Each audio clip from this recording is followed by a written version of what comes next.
Hi అండి, అందరికీ నమస్తే. అందరూ ఎలా ఉన్నారు? బాగున్నారా? నేను చాలా బాగున్నాను.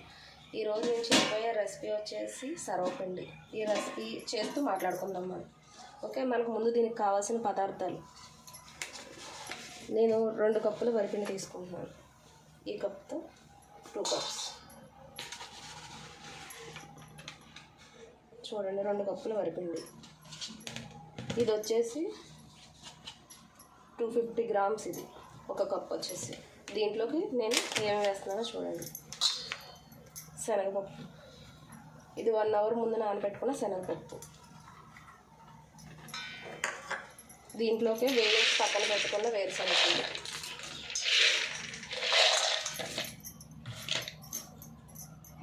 కొన్ని నువ్వులు, ఉల్లిపాయ ముక్కలు,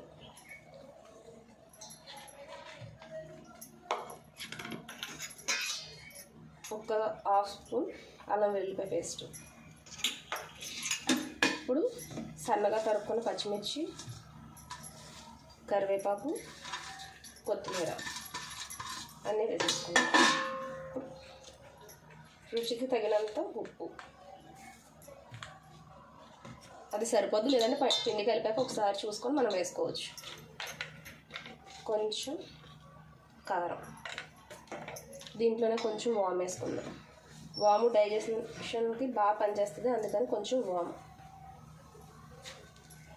ఇవన్నీ వేసుకున్న తర్వాత ఒకసారి మనం ఇలా కలుపుకోవాలి. ఎందుకంటే ఆనియన్స్లో వాటర్ ఉంటుంది కదా, అది ఇలా కలుపుకోవడం వల్ల మనకి వాటర్ ఎంత పడుతుందో కరెక్ట్గా తెలుస్తుంది అన్నమాట. ఇలా కలుపుకున్నప్పుడు వాటర్ ఆనియన్స్ నుంచి బయటకు వచ్చాక మనకు కొంచెం తక్కువ వాటర్ పడుతుంది అన్నమాట. ముందే మనం వాటర్ వేసుకొని కలుపుకుంటే ఆనియన్స్లో ఉన్న వాటర్తో ఎక్కువైపోద్ది, మనకు ముద్దలా రాదు. ఇలా కలిపేసుకున్న తర్వాత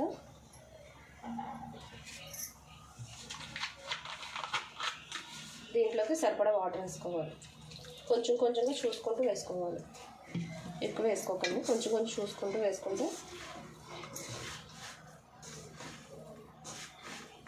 పిల్లలకి మనం బయట నుంచి తెచ్చిపెట్టే స్నాక్స్ కంటే కూడా చాలా హెల్తీ. ఇందులో వేరుశనగలు ఉన్నాయి, నువ్వులు ఉన్నాయి, వరిపిండి మనం ఇంట్లోనే ఆడించుకుంటాం. దీంట్లో ఫుడ్ కలర్స్ కానీ ఏమీ లేవు. బయట నుంచి వేస్ట్గా మనం కొని తెచ్చిపెట్టే కంటే కూడా ఇలా ఇంట్లో ఒక అరగంట మనం టైం స్పెండ్ చేస్తే మంచి మంచి స్నాక్స్ వస్తాయి. మన పిల్లలకు కూడా తెలుస్తుంది, మన పాతకాలపు రుచులు అవన్నీ తెలుస్తాయి. ఇప్పుడు ఏముందండి, పిల్లలు పిజ్జాలు, బర్గర్లు ఇవే కదా బాగా తింటున్నారు. ఇలాంటివి ఎవరికి తెలుసు? మనం అప్పుడప్పుడు టేస్ట్ చేస్తూ ఉంటే వాళ్ళకు కూడా తెలుస్తాయి.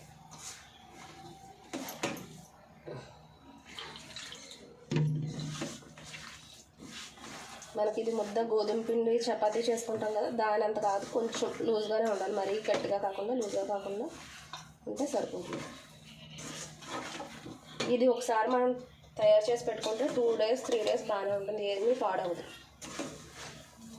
ఎందుకంటే ఆయిల్లో బాగా వాటర్ అంతా లేకుండా డ్రై అయిపోయేలా కాలుతుంది కాబట్టి ఇది పెనంలో మనకి పాడయ్యే ఏముండవు.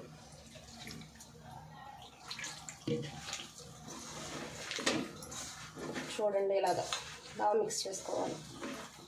అన్నీ మిక్స్ అయ్యేలా బాగా మిక్స్ చేసుకోవాలి.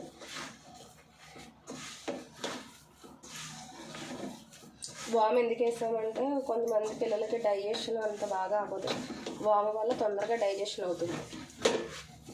పెద్దవాళ్ళకైనా సరే డైజెషన్ ప్రాబ్లం ఉన్నప్పుడు కొంచెం వాము కానీ జీలకర్ర కానీ తిని వేడి నీళ్ళు తాగితే తొందరగా రిలీఫ్ వస్తుంది అన్నమాట.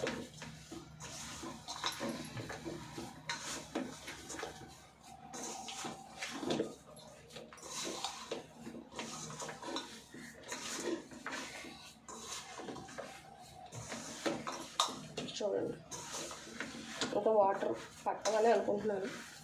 కొంచెం ఒక డ్రాప్ వాటర్ అయితే సరిపోతాయి.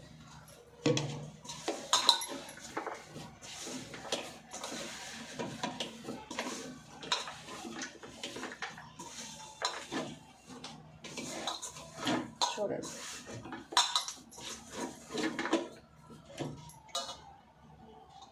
చూసుకొని వేసుకోవడం. వాటర్ మనకి ఎంతనే ఏముండదు, పిండికి పట్టినంత చూసుకొని వేసుకొని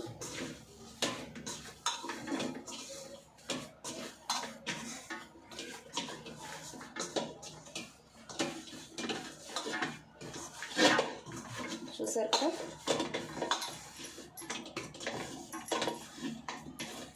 ఇలా చేసుకున్న తర్వాత దీని టేస్ట్ మనం ఉప్పు అన్నీ సరిపోయింది లేదా ఒకసారి చూసుకోవచ్చు.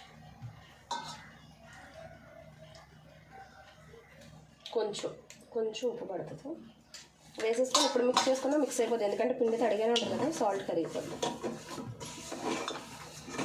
ఒకసారి ఇలా కలిపేసుకొని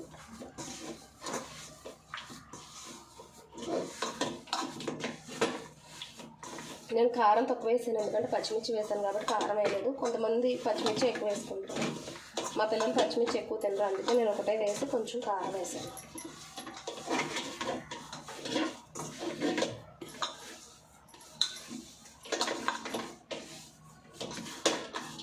చూసారు కదా, ఇలా ముద్దగా వేసుకున్నాను. చూడండి ఇలా వస్తుంది.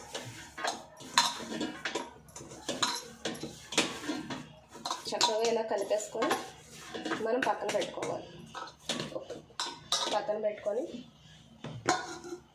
ఒక బాండీ తీసుకోవాలి. ఇలా బాండీ ఒకటి తీసుకొని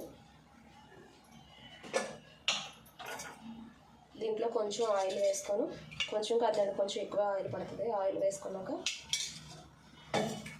ఆయిల్ బాగా దీని నిండా రాసుకోవాలి ఇలాగా, ఎందుకంటే ఇలా పైకి వస్తుంది కదా, ఇదంతా క్రిస్పీగా రావాలి.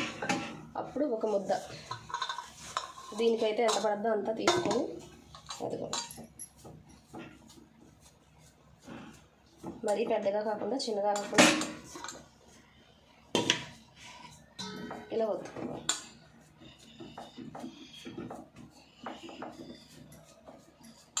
చూడండి నేను ఎలా చేస్తున్నాను చూడండి. ఇది కాలిపోయాక దీని నుంచి ఆటోమేటిక్గా అదే వదిలేస్తుంది, అంటుకుపోద్దని ఏం భయపడక్కర్లేదు. మరీ పలుచగా కాకుండా మరీ లావుగా కాకుండా సమానంగా చేసుకోవాలి. చూసారు కదా,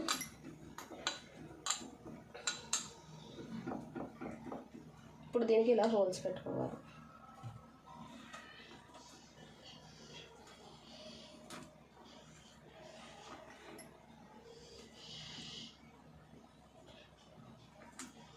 ఇలా హోల్స్ పెట్టుకున్న వాటిల్లో కూడా కొంచెం ఆయిల్ వేసుకోవాలి.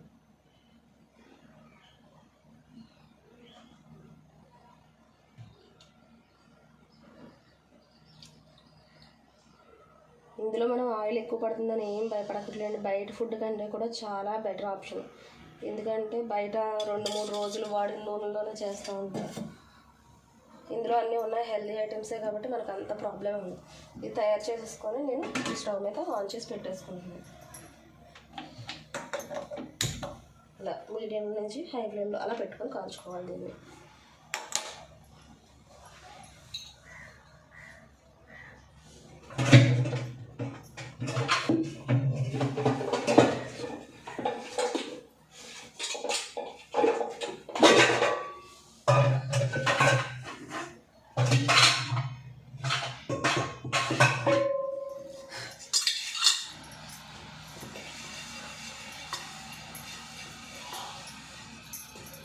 నేను ఇంకో గిన్నె కూడా తీసుకొని ఇందులో కూడా పెట్టేసుకుంటున్నాను. చూడండి, ఇందులో కూడా కొంచెం ఆయిల్ వేసేసుకొని గిన్నెకి మొత్తం అప్లై చేసుకోవాలి. ఇలా ఇందులో అయితే కొంచెం పెద్దగా వస్తుంది. దీనికి మూత పెట్టకూడదండి, మూత పెడితే ఆ వాటర్ పట్టేసి పైన మళ్ళీ అందులోనే పడతాయి, క్రిస్పీగా రాదు.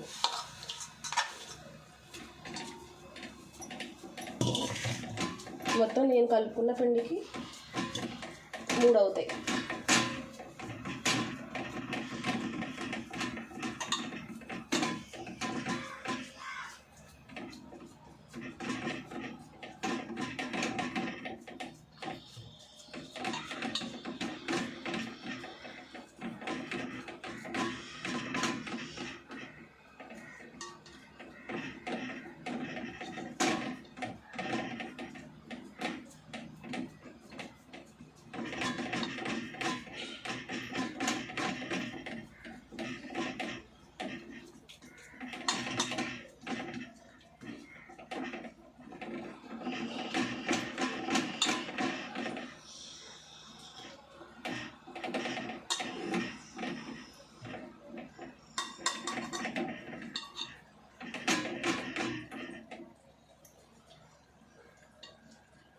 దీనికి కూడా దానికి పెట్టుకున్నట్టు ఇలా హోల్స్ పెట్టేసుకొని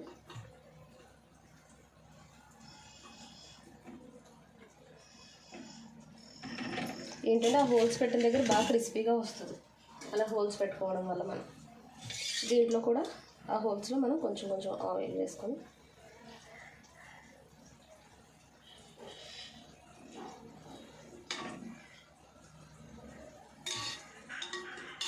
ఇక్కడ అంచుల వైపు వేయడం ఎందుకంటే అంచుల దగ్గర బాగా క్రిస్పీగా వస్తుంది, టేస్ట్ కూడా చాలా బాగుంటుంది అన్నమాట క్రిస్పీగా రావడం వల్ల.